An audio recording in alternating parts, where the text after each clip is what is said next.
We're moving slightly closer as you're staying with me still in the studio. It's a big question. Is Lebanon's 20-month-old political crisis nearing its end? The chances appear to be good, after Michel Aoun received the backing of political rival Samir Jaja.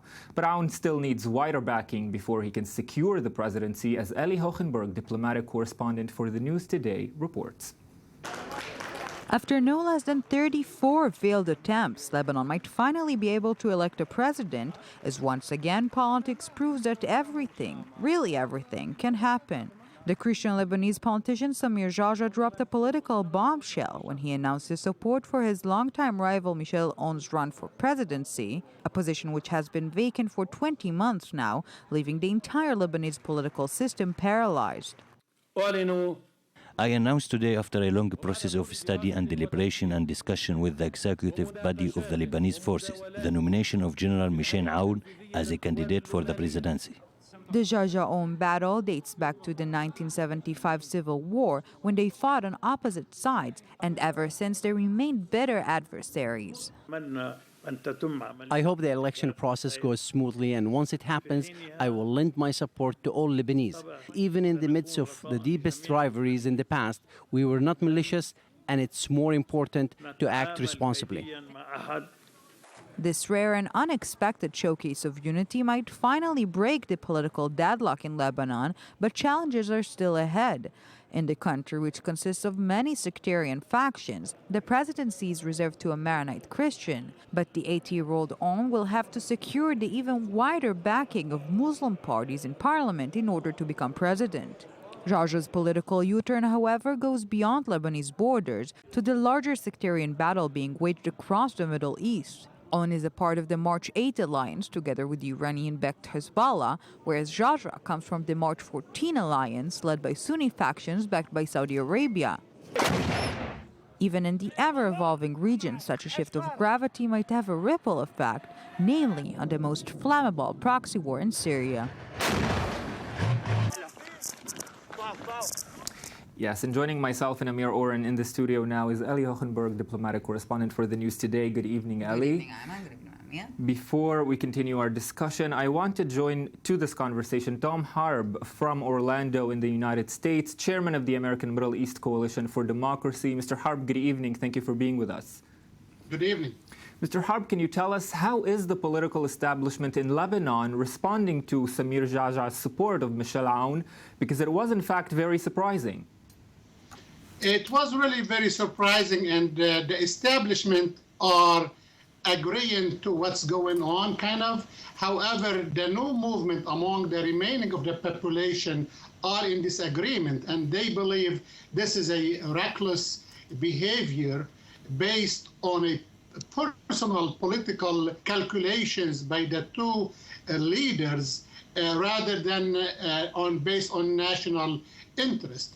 And those two leaders fought back in the 80s and the 90s big time, and however, they were united against Syria back then.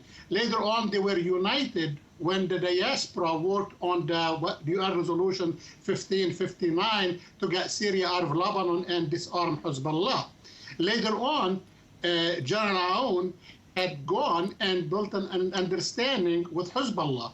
So Dr. Jaja opposed such an alliance. So today, both of them are in the same agreement, and General Aoun had not broke the alliance with Hezbollah, the understanding with Hezbollah. Therefore, it's a retreat by Dr. Jaja. It's bad, and we believe the Iranian influence at this time are stepping into these weak leaders in the Middle East, and in this particular case in Lebanon, to take advantage. However, this advantage they are taking is going to be temporary.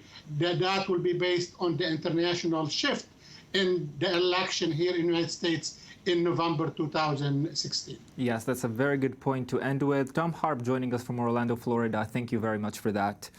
Eli, of course, the question that immediately comes to mind is how does the situation in Lebanon correspond with the wider sectarian spat? Well, the connection is very much direct. Let me just explain you a bit about the political landscape in Lebanon. We're talking about two camps, the March 14 Alliance and the March 8 Alliance. The March 14 one is supported by Saudi Arabia. It is headed by current Prime Minister Said al-Hariri, and Jaja is a part of this alliance. The second one is supported by Iran, obviously the bitter rival of Saudi Arabia, and Michel Aoun is in this alliance. Now, Hariri himself wanted to support a different Christian candidate because, as said in the report, the president must be Christian in the the sectarian mix in Lebanon. He wanted to support a different one, and what Jaja did is really changed the entire situation, because this support means that the March 14 alliance is now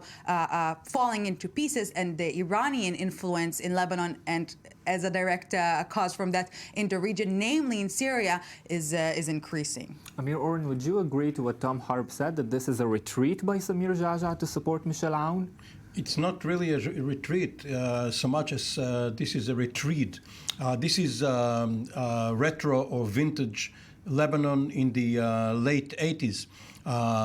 One is speechless seeing the emotional kisses being exchanged by these two rivals and killers, one may say. Samir Jaja was part and parcel of the Sabra and Shatila massacre, and Michel Aoun was Iraq's man. Of course, Iraq being anti-Syria, but Michel Aoun in the late 80s was Iraq's man in Syria. He was the only holdout from the Taif agreement, which called for dismantling all of the armed militias, and these two have taken part in many shenanigans. And of course, as two old politicos, now they have an alliance. If you want to bet in one of Lebanon's casinos on the durability of this alliance, you're invited to.